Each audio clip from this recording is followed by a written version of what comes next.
bees were living in this stack of theater equipment, and I was called to remove them. The homeowner was a local drama teacher, and the bees moved into these pieces of stage being stored in the backyard. You can see how the bees were using this rotted out hole as the entrance to their hive. And after the stage pieces were disassembled, I got my first good look at the hive, and it was just beautiful.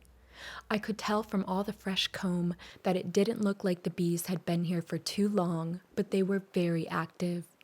And while there were a lot of bees flying around, they were not aggressive or trying to sting me at all. So I set the new hive as close to the stage as possible. I thought this would help the bees get into it a bit more easily when they were ready for it. But first, I would have to get most of the comb and the colony and hopefully the queen into the new hive, so I got to work. I knew that I would have to take extra care when working with this hive. The beeswax comb was so soft and delicate, and I wanted to keep it all as intact as possible. So I did my best to hold the comb together as I removed the first piece of the hive. This piece had some food on it, so I took a moment to look for the queen, but I didn't see her.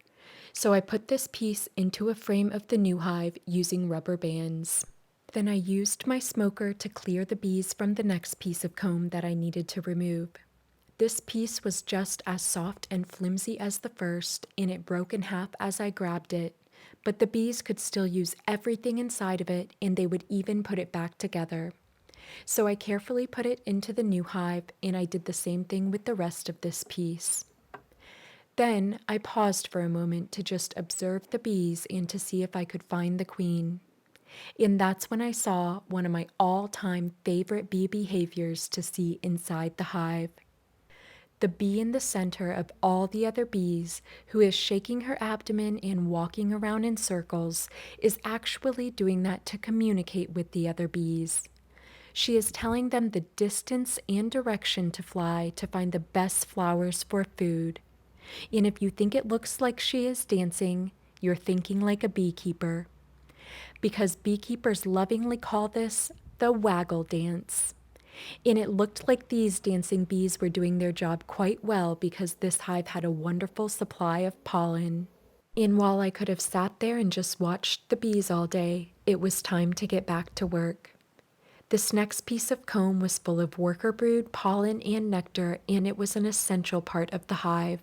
So I secured it into a frame and I put it into the new hive as carefully as possible. Then I used my smoker to gently clear the bees from the next piece of comb, and you can see how the bees scurried away from the smoke just as you or I would. This next piece of comb was full of even more brood and food than the last, and it had everything a healthy colony needed this time of year. All of the cells with cappings on them were full of worker brood, and that was almost a sure sign of a queen. You can see the capped brood on the bottom and some bright, beautiful pollen being stored above it, which is what the nurse bees use to feed the baby bees.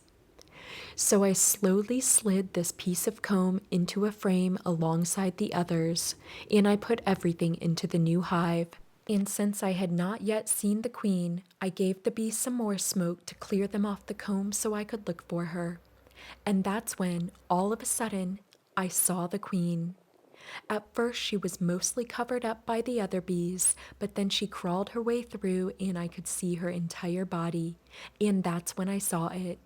This queen bee was laying an egg. That's not a stinger you see, that's an actual bee egg, and she was in the middle of laying it. So I grabbed my queen clip and I wanted to get her in the new hive right away. A queen clip is a beekeeping tool designed to hold a queen inside, but let the other bees, who are smaller, easily enter and exit to care for her. But as soon as I put this queen in the clip, she crawled right out. So after she crawled into my hand, I put her in the clip again. But this time, I would make sure it would hold her safely inside. So I grabbed a rubber band and I started to wrap it around the opening of the clip where she was escaping from. I usually do this in most of my removals, just for added insurance, which is something I learned from having one too many queens escape from the clip and swarm on me. And I took some extra time and care to make sure this queen wasn't going anywhere. So after I felt like she was safe, I put her in the new hive and I got back to work. I still had a few more pieces of comb and a lot of bees to get into the new hive. And while I was working, I was thinking of the queen and hoping she wouldn't find her way out of the clip. The bees can chew through the rubber bands, but only if they really want to, and it could take them days. Even if the queen did escape from the clip again, though, the bees would let me know because all of the bees already in the hive would start to follow the queen out. A honeybee colony is a superorganism, which means that it's a collective of individual bees acting in synergy for the benefit of the community. And that's what they were doing as we all worked together to get them into the new hive. As I speed this up, you can see the bees on the stage behind me all move together in a group into the new hive. And that's because their queen was in there, and they were starting to recognize this as their new home. So they were working together to make sure that every bee in the colony knew where to go and how to get there. But some of the bees still needed a bit of encouragement. So I used my smoker to create a cloud of smoke around the bees to herd them into the new hive. Then I just waited and watched as the bees followed their colony into their new home.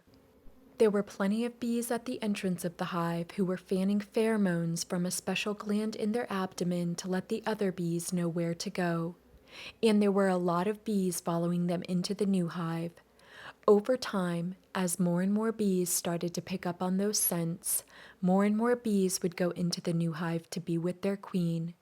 But there was a group of bees that didn't seem to want to go in, so I scooped them up with my hands. To me, scooping bees seems like the most gentle way to get bees from one place to another. So after I scooped as many bees as I could, I scraped the last bit of comb off the stage and put it into the new hive.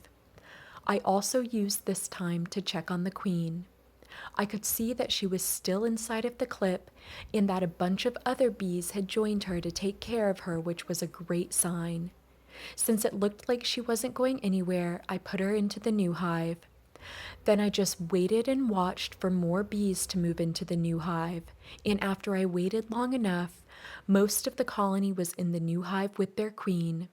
So I began to put the cover on the hive, but the entrance would still remain completely open so that any straggler bees could get in, and so the bees would have plenty of ventilation for the drive home.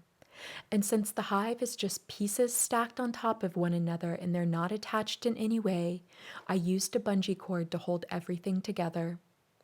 Once I felt like everything was secure, it was time for me and the bees to go home. So I picked up the hive, I loaded it into my truck, and it was another great day of saving the bees.